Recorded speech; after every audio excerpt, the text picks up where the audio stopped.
इस वीडियो में हम बात करने वाले हैं पीएसयू स्टॉक्स की।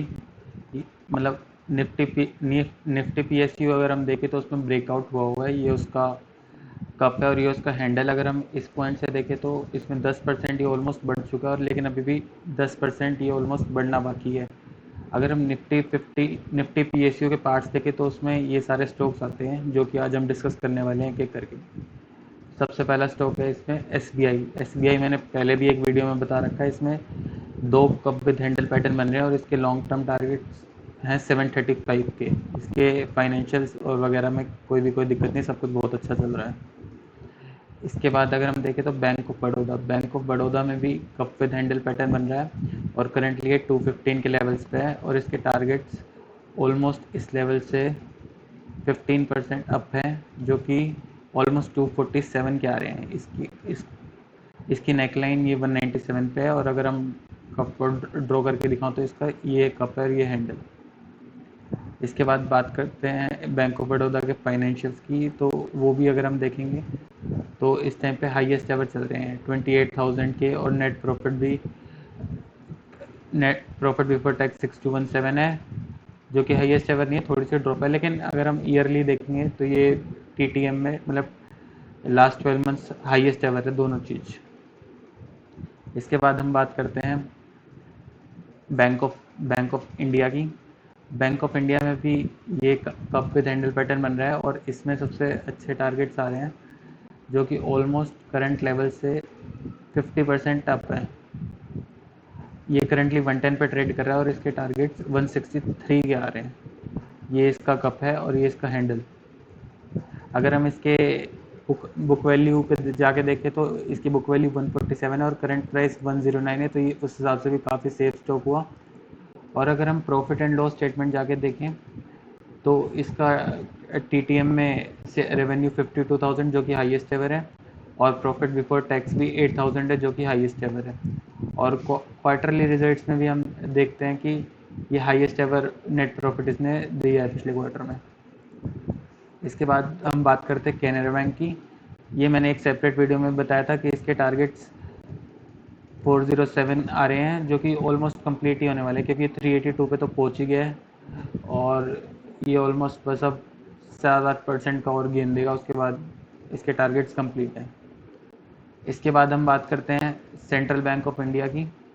इसके भी हमने टारगेट्स निकाले थे इस कप और हैंडल के हिसाब से 42-43, लेकिन ये उसके ऊपर ही जा चुका है ऑलमोस्ट। लेकिन अब अगर हम ध्यान से देखें तो ये कंसोलिडेशन के फेज़ में आ चुका है।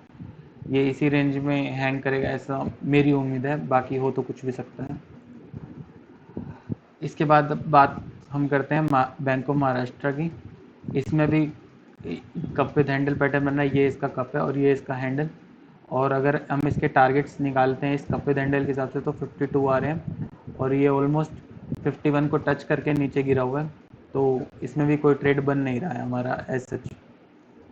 इसके बाद हम बात करते हैं इंडियन ओवरसीज़ बैंक की। इंडियन ओवरसीज़ में दो कप विद हैंडल पैटर्न बन रहे हैं। एक पहले ये बन रहा था जिसकी नेकलाइन 28.40 की थी, जिसके टारगेट 50 के आ रहे थे और अब ये 43 पे, तो ऑलमोस्ट पूरे होने वाले हैं। लेकिन अगर हम इसको जूम इन करके देखें तो इसमें एक और कप विद हैंडल पैटर्न बन रहा है बड़ा, जिसकी नेकलाइन 36.35 पे है और इसके टारगेट ऑलमोस्ट करंट प्राइस से 50% अप है, जो कि 66 के आ रहे हैं। लेकिन इंडियन ओवरसीज बैंक कोई लार्ज कैप तो है नहीं, तो अगर हम इसके फाइनेंशियल चेक करने लेने चाहिए पहले। बुक वैल्यू से बहुत ऊपर ट्रेड कर रहा है और अगर हम इसके प्रॉफिट एंड लॉस स्टेटमेंट जाके देखें तो टीटीएम हाईएस्ट एवर रेवेन्यू है, हाईएस्ट एवर प्रॉफिट है। लेकिन अगर हम इसके क्वार्टरली रिजल्ट जाके देखें तो इसका ग्रोस एनपीए देखो 13% से 7% पे आ चुका है और 5 से 1 पे आ चुका है। तो जहाँ तक उम्मीद है अगर ये ट्रेंड चलता रहा तो ये टारगेट्स मैट हो जाएंगे और ये 50% गेन दे देगा। लेकिन अगर नेक्स्ट क्वार्टरली रिजल्ट अच्छे नहीं आए तो ये गिर भी सकता है। तो अपने रिस्क पे ट्रेड लें, लॉस आपका है, प्रॉफिट आपका है। मैं तो सिर्फ नॉलेज के लिए बता रहा हूँ। इसके बाद हम बात करते हैं पीएनबी की। पीएनबी में क्या कहते हैं, कप विद हैंडल पैटर्न बन रहा है जिसकी नेकलाइन 68.75 पे है। ये इसका कप है और हैंडल इसमें बहुत छोटा है। अगर हम जूम करने पे देखें ना तो ही बन पाता है ये इसका कप, बिल्कुल छोटा सा। लेकिन इसके फाइनेंशियल्स अच्छे हैं तो ये थोड़े टाइम में टारगेट दिखा देगा। इसके टारगेट ऑलमोस्ट 111 के आ रहे हैं। इसके बाद अगर हम बात करें तो पंजाब एंड सिंध बैंक की बात करते हैं। इसमें भी 2 कप विद हैंडल पैटर्न बन रहे थे। ये पहला, इसके टारगेट ऑलमोस्ट 38 के थे, ये पूरे हो चुके हैं। उसके बाद एक और कप विद हैंडल पैटर्न बन रहा था जिसके टारगेट ऑलमोस्ट 45 के हैं, ये भी पूरे हो चुके हैं, तो इसमें कोई और ट्रेड नहीं बन रहा है। इसके बाद हम बात करते हैं यूनियन बैंक ऑफ इंडिया की। इसमें भी कप विद हैंडल पैटर्न बन रहा है काफ़ी अच्छा, और इसके हम अगर टारगेट्स निकाले तो ऑलमोस्ट 130 के आ रहे हैं। और ये अभी इसने ब्रेकआउट दिया ही दिया, काफ़ी जस्ट ब्रेकआउट पे ही लगा लो, तो इसमें ऑलमोस्ट 27-28% गेंस बन सकते हैं। ये अच्छा है उस हिसाब से। अगर हम यूनियन बैंक के फाइनेंशियल चेक करें तो बुक वैल्यू 115 है और करंट प्राइस 102 है, तो ये सेफर साइड पे हो गया। और अगर हम इसके प्रॉफिट एंड लॉस स्टेटमेंट में देखें तो 86,000 की इसकी रेवेन्यू है और प्रॉफिट 10,000 के, जो कि दोनों ही हाईएस्ट एवर है। अगर हम क्वार्टरली रिजल्ट जाके देखें तो वो भी हाईएस्ट एवर ही हैं, 23,000 के और 3200 के। इसके बाद हम बात करते हैं यूको बैंक की। यूको बैंक में भी एक कप विद हैंडल पैटर्न बन रहा है। ये इधर ये यहाँ से शुरू हो रहा है और ये यहाँ पे कप बन चुका है, ये हैंडल है इसका, और इसके टारगेट्स आ रहे हैं 68.20। और करंट लेवल से हम देखें तो ये ऑलमोस्ट 50% अप है।